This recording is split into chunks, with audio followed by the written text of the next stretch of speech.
આજે મારા દીકરાની ડિમાન્ડ હતી કે કંઈ સ્વીટ ખાવું છે, એ પણ ઇન્ડિયન નહીં, કેક ટાઈપ્સ એવું. તો બાળકોની ડિમાન્ડ તો પૂરી કરવી જ પડે. હેલો ફ્રેન્ડ, સ્વાગત છે તમારું મારા કિચનમાં. તો અપ્પે પેનમાં કેક બનાવવા માટે મેં અહીંયા અડધો કપ ઘઉંનો જે રોટલીનો હોય છે લોટ એ લીધેલો છે, અને અડધો કપ છે તે રાગીનો લોટ લીધેલો છે. એમાં આપણે 1 પિંચ જેટલું મીઠું એડ કરીશું, એનાથી ટેસ્ટ બહુ સરસ આવે છે. હવે એક બીજા બાઉલમાં આપણે અડધો કપ જેટલું દૂધ લઈ લીધેલું છે, એ થોડું હુંફાળું એવું ગરમ છે. એમાં જ આપણો ગોળ છે તે સરસ રીતે મેલ્ટ થઈ જાય છે. અહીંયા મેં દેશી ગોળનો ઉપયોગ કરેલો છે, તમે ખાંડ પણ લઈ શકો છો. આ હેલ્ધી વર્ઝન કેકનું છે એટલે અહીંયા મેં ગોળ યુઝ કર્યો છે. તમે કંઈ પણ લઈ શકો છો, ખાંડ ગોળ તમારી ચોઈસ મુજબ. એને આપણે હવે સરસ મિક્સ થાય, એમાં પીગળી જાય દૂધમાં, ત્યાં સુધી એને હલાવીશું. તમે જોઈ શકો છો એકદમ સરસ મેલ્ટ થઈ ગયો છે આપણો ગોળ. હવે એમાં હું 1/4 કપ છે તે તેલ યુઝ કરી રહી છું. અહીંયા મેં સનફ્લાવર ઓઇલ છે, જે કોઈ પણ ફ્લેવર વગરનું આપણે અહીંયા તેલ છે યુઝ કરીશું. એને બી સરસ રીતે મિક્સ કરી દઈશું. હવે અહીંયા લોટનું જે છે એમાં આપણે હવે 1/4 ભાગથી પણ અડધું એવું કોકો પાવડર લઈ લઈશું, અને 1 ટીસ્પૂન જેટલું બેકિંગ પાવડર છે તે લઈ લઈશું. મેં અહીંયા બેકિંગ સોડા નથી યુઝ કર્યો, ખાલી બેકિંગ પાવડરનો જ યુઝ કર્યો છે.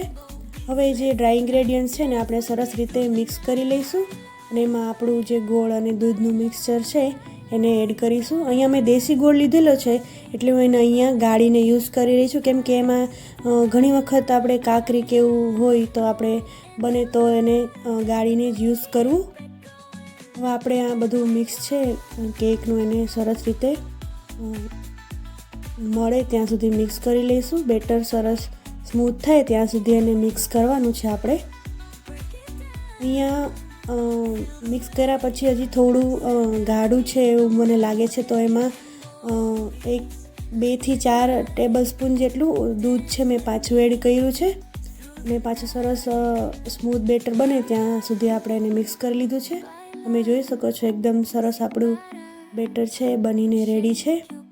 હવે એમાં હું ચોકો ચિપ્સનો અહીંયા ઉપયોગ કરી રહી છું, જે એકદમ ઓપ્શનલ છે.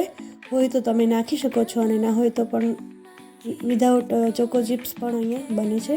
તો 2 ટેબલ સ્પૂન મેં અહીંયા ચોકો ચિપ્સ લીધેલી છે, એમાં એડ કરી દીધેલી છે. ચોકો ચિપ્સથી છોકરાઓને સારું લાગે, અંદર સરસ ટેસ્ટ બી સારો આવે. હવે અહીંયા આપણે ઓવનનો ઉપયોગ નથી કર્યા, આપણે અહીંયા અપ્પે પેનમાં બનાવવાના છે, તો તેલથી ગ્રીસ કરી લઈશું પહેલાં. આ નોનસ્ટિક છે એટલે વધારે આપણે તેલ નાખવાની જરૂર નથી, તેલથી થોડું એવું ગ્રીસ કરી લઈશું, અને જે આ કેવિટી છે એને બધી સારી રીતે ભરી લઈશું. અહીંયા એકદમ ઉપર વધારે પડતું બી નથી ભરવાનું, કેમ કે આ ફૂલે બી બહુ સરસ, એટલે વધારે ફેલાય ન જાય ફૂલીને, એવી રીતે આપણે ધ્યાન રાખવાનું છે.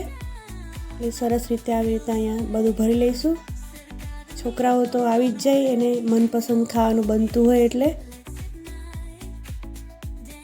આવી રીતે રાખી દઈશું. અને હા, અહીંયા એક ધ્યાન રાખવાનું છે કે આપણે અહીંયા તવો બી નીચે રાખી દઈશું, તો એ બધી કેવિટીઝમાં સરસ રીતે એની હીટ જાય અને બધા સરસ રીતે પાકી જાય. નહીં તો એવું થાય છે કે વચ્ચેના હોય છે એ વધારે પાકી જાય, અને સાઈડમાં છે એને ઓછું પાકે, અથવા તો કાચું રહી જાય. એટલે એની નીચે તવો બી આપણે રાખી દઈશું. અને મેં એને 10 મિનિટ જેટલું રાખ્યું છે, તો 10 મિનિટમાં બહુ સરસ એવા આપણી કેક છે જે અપ્પે એમ પેનમાં એ સરસ રેડી થઈ ગઈ છે.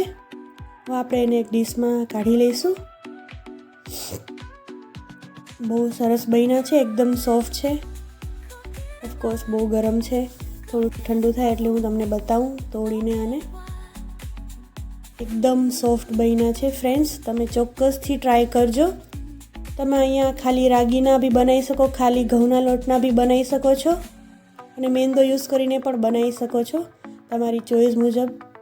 પણ આ ઘઉંના લોટના અને રાગીના લોટના પણ બહુ જ સરસ બન્યા છે. ચોક્કસથી તમે ટ્રાય કરજો ઘરે, અને તમારા બાળકોને ખવડાવજો. અહીંયા આપણે એને ચોકલેટ સિરપથી થોડું ડેકોરેશન કરી લઈશું. Thanks for watching.